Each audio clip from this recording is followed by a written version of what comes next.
today's video dahil sa 6,000 na utang ko dito mga kautang, yung na-receive ko is 5,740 at direct talaga sa aking GCash. No, instant approval, instant disbursement talaga ang loan application na to. At mga kautang, kapag kayo ay first time loaner dito, ito po ay 0% interest sa unang hiram at buo mo pong makukuha ang utang mo dito. At hindi lang yan mga kautang, dahil may option ka pa dito na hindi mag-download ng application na to kasi apply direct website din po ito.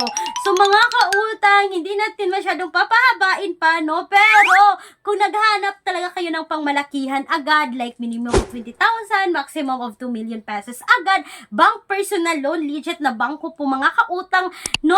All applications submitted is subject for bank approval. Ibig sabihin mga kautang, meron talagang mga qualification and requirements na kakailanganin para kayo ay makapag-utang sa bank personal loan na ito. For more details dito na sinasabi kong bank personal loan, you can email me right away, clarissa@gmail.com, or kung gusto niyong pamadalian talaga, you can call me sa aking Viber. Makikita nyo ngayon sa screen.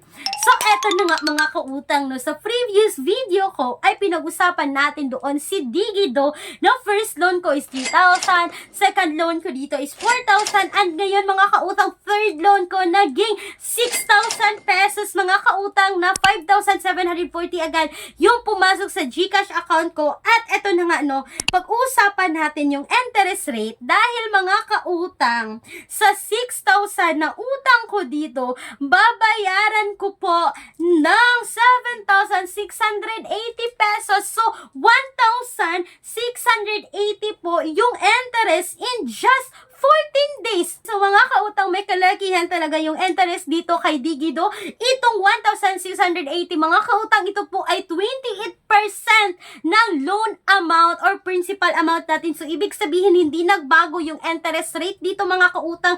Kagaya lamang siya nung ako ay nakapag second loan dito na 28% rin yung interest. So, ibig sabihin mga kautang, 2% per day po ang interest rate dito kay Digido mga kautang. But kung kayo ay hindi makapagbayad ng buo dito, sinasabi kong meron po silang prolongation fee mga kautang, which is magbabayad lang po kayo ng interest rate dito. Pero tignan mga kautang ha, itong prolongation fee is hindi po mababawas yung binayad nyo dito sa utang nyo. Itong binabayad nyo na prolongation fee is interest po sa loob ng 14 days na pag-extend nyo dito. Wala mababawas sa principal amount nyo dito. So mga kautang, may option talaga tayo, no, na prolongation fee. Pero para sa akin mga kautang, hindi pa rin siya advisable talaga na gawin kasi lalaki ng lalaki yung interest na babayaran mo dito.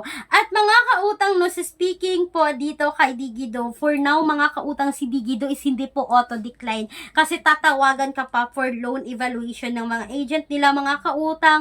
At ang napakaganda kay Digido, no, kapag hindi kayo rin makabayad on time, is mag-explain lang kayo sa agent nila, wala pong harassment na mangyayari dito. For me mga kautang, no, hindi po ako naharas dito kay Digido. Pero sa inyo dyan mga kautang, kung kayo ay may experience dito sa utangan na ito, kung naharas ba kayo dito mga kautang, kung nagamit nyo ba yung prolongation fee dito, you can comment down below sa comment section para mabasa rin ng ibang mga commenter at viewers natin. At mga kautang, no, so ngayon, meron akong standing dito na balance or utang kay Digido.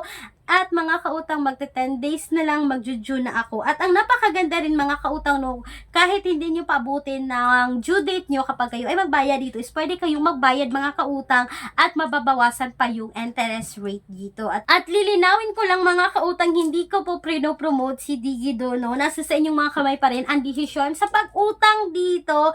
At mga kautang, kung ayaw nyo kay Digido, may mga 0% interest pa rin tayo, no, na apply direct website. Hindi po nang-access ng phones mga kautang, na makikita nyo ngayon yung link sa description box or sa pinned comment section ng video na ito. At kung ayaw nyo talaga ng ganito, mga kautang, maghahanap na lang tayo ng side hustle, mga extra kitaan online kasi ang dami na nambang pwede nating pagkakakitaan online gamit yung mga cellphones natin mga kautang. Don't forget to visit 101 ways to make money online. na nasa description box or sa pinned comment section rin ng video na ito. At sana po ay nakatulong itong quick and honest review ko about sa interest rate dito kay Digido kapag kayo ay third lunar na dito mga kautang, no, same pa rin, 28% pa rin yung interest sa principal amount sa loob po ng 14 days. So, ibig sabihin 2% per day po ang interest dito kay Digido as of 2025. So, mga kautang, sana po ay nakatulong itong quick and honest review ko about sa loan application na to.